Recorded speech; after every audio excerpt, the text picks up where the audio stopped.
दोस्तों नमस्कार। स्वागत है आपका आर आर एस के चैनल में। आप इस वीडियो में देखेंगे कि किस किस स्कूल में कितने शिक्षकों की कमी है, ठीक है, और सरकार की ओर से क्या प्रोसेस की जा रही है। देखते हैं। आप देख रहे हैं फर्स्ट में है 8,307 स्कूलों में केवल एक ही शिक्षक। बच्चों को संग अभिभावक भी परेशान, बच्चों के साथ साथ अभिभावक भी परेशान हैं, क्योंकि 8,307 स्कूल में केवल एक ही शिक्षक है, ठीक है। तो बच्चों के साथ साथ अभिभावक भी परेशान हैं कि बच्चों की पढ़ाई कैसी होगी। उसके साथ आप देख रहे हैं कि प्रदेश के 2,357 सरकारी स्कूलों में एक भी शिक्षक नहीं है। प्रभावित हो रही पढ़ाई। जब शिक्षक ही नहीं रहेंगे तो पढ़ाई प्रभावित होगी ही, है ना। तो ये जो मांग चल रही है 51,000 शिक्षक भर्ती और पद वृद्धि वाली, आप इससे अंदाज़ा लगा सकते हैं कि ऐसे स्कूल भी हैं जहां पे एक भी शिक्षक नहीं हैं। तो बच्चों का भविष्य का क्या होगा, ऐसे लाखों बच्चों का क्या होगा जो इन स्कूलों में पढ़ रहे हैं, ठीक है। तो यहाँ पे देख लेते हैं पूरी खबर क्या है।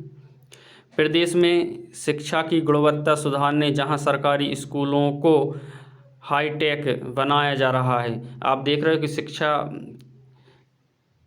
की गुणवत्ता सुधारने के लिए स्कूलों को हाईटेक बनाया जा रहा है, और आप यहाँ पे देख रहे दूसरी तरफ की शिक्षक ही नहीं हैं, है ना।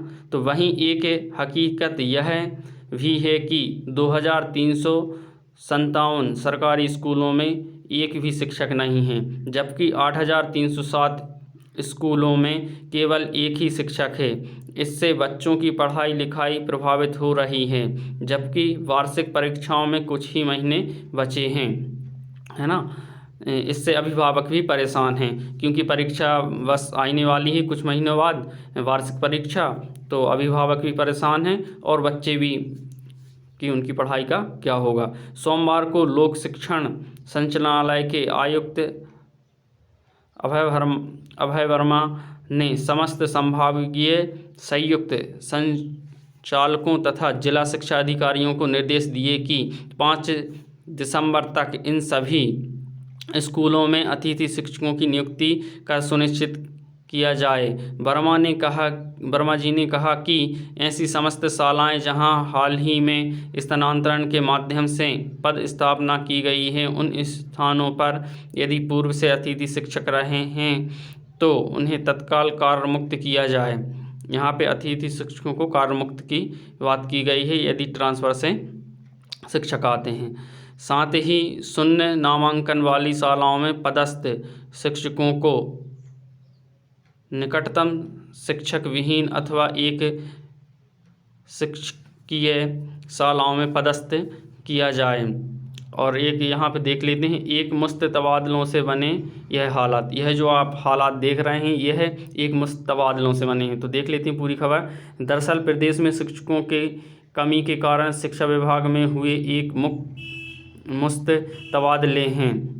तबादलों की प्रक्रिया के दौरान 25,000 से ज़्यादा शिक्षकों के ट्रांसफ़र हुए। थोक में हुए तबादलों से कई स्कूल शिक्षक विहीन हो गए। हालांकि बताया यह भी गया है कि स्थानांतरण प्रक्रिया से शिक्षक विहीन शालाओं एवं एक शिक्षकीय शालाओं की संख्या में क्रमशः 123 एवं 1154 की कमी आई है।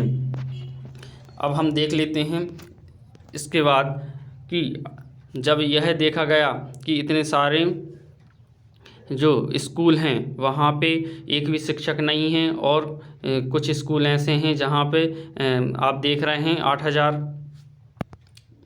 8,307 स्कूलों में केवल एक ही शिक्षक है, ठीक। तो 48 घंटे के भीतर बताओ कितने स्कूल में शिक्षक। भोपाल से फरमान आते ही हरकत में आया अमला, शिक्षक विहीन शालाओं पर फोकस। तो 48 घंटे के भीतर का बताओ कितने स्कूलों में शिक्षक, और जब भोपाल से फरमान आया तो हरकत में आया अमला। ये देख लेते हैं। तो ये पूरा सिस्टम है। शिक्षा विभाग के सुस्त सिस्टम में अचानक करंट दौड़ गया है। भोपाल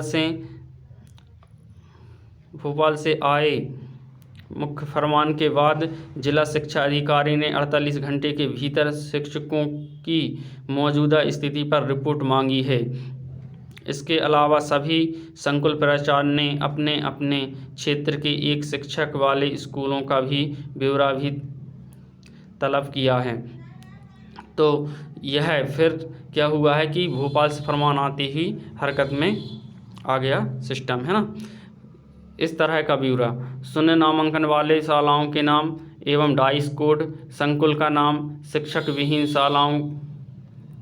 शालाओं के नाम यहाँ पे देख रहे हैं, एवं डाइस कोड, दर्ज संख्या, संकुल का नाम, शिक्षक विहीन शाला के निकट वाली शाला का नाम, यहाँ पदस्थ शिक्षक संख्या, ये सब चीज़ें हैं। ठीक, और बाकी हम पहले ही देख चुके हैं कि कितने स्कूल ऐसे हैं जहाँ एक भी शिक्षक नहीं है और कितने स्कूल ऐसे हैं जहाँ पे केवल एक शिक्षक है। ठीक है, तो जो पदवृद्धि की मांग चल रही है वो आप अनुमान लगा सकते हैं कि कितने हद तक सही है, क्योंकि ऐसे हज़ारों की संख्या में स्कूल हैं जहाँ एक भी शिक्षक नहीं है, है ना। जैसे हमने यहाँ पे देखा था कि 2357 सरकारी स्कूलों में एक भी शिक्षक नहीं और 8307 स्कूलों में केवल एक ही शिक्षक है। तो यह जो जब शिक्षकों की संख्या इतने स्कूल हैं जहाँ पे शिक्षक नहीं हैं तो वहाँ पे कितने बच्चे नहीं होंगे, लाखों की संख्या में बच्चे होंगे जो बिना शिक्षक के वहाँ पे पढ़ाई कर रहे हैं। तो शिक्षक का जो स्तर है वो तो बिगड़ेगा ही। ठीक है, और परीक्षाएं भी कुछ ही महीनों में होने वाली हैं।